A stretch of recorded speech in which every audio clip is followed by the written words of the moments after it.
On the morning of September 29, 1982, a 12-year-old girl woke up feeling sick.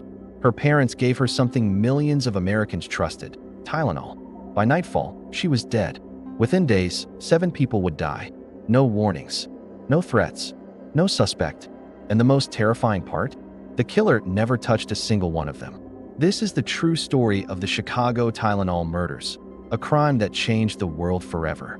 In the early 1980s, Tylenol wasn't just popular, it was everywhere. Hospitals used it. Families trusted it. Doctors recommended it. It sat quietly in medicine cabinets across America, seen as safe, simple, harmless. No one imagined it could become a murder weapon. On September 29, 1982, in the Chicago suburb of Elk Grove Village, 12-year-old Mary Kellerman complained of a cold. Her parents gave her one Tylenol capsule. Within minutes, she collapsed.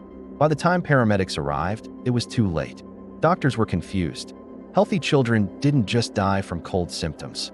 At first, it looked like a tragic medical mystery, but it wasn't the last.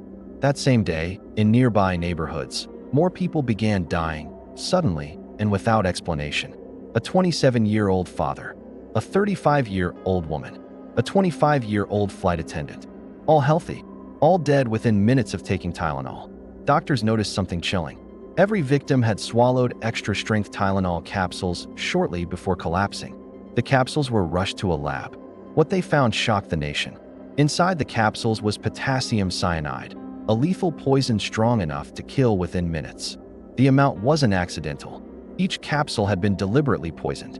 Someone had opened bottles, replaced the medicine with poison, resealed them, and quietly returned them to store shelves. This wasn't a mistake. It was murder. The news exploded. People dumped medicine into trash cans. Stores pulled Tylenol from shelves. Hospitals warned patients not to take it.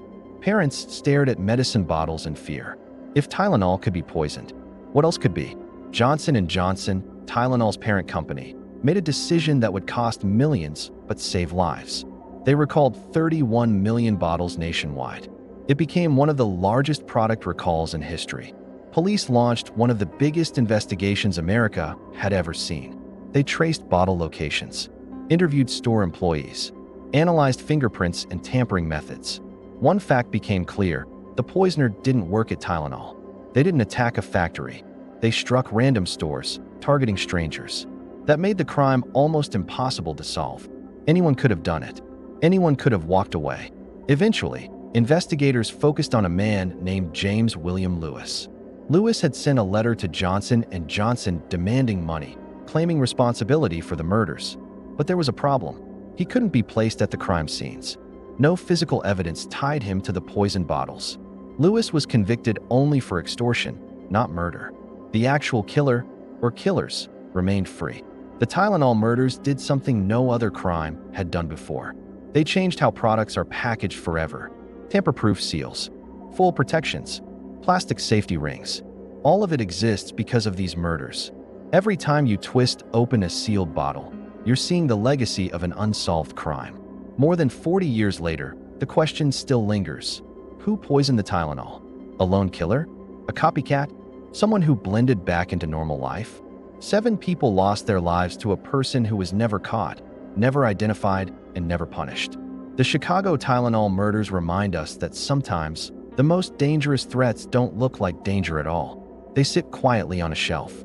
Trusted, familiar, waiting. This case remains unsolved, and the killer may still be out there.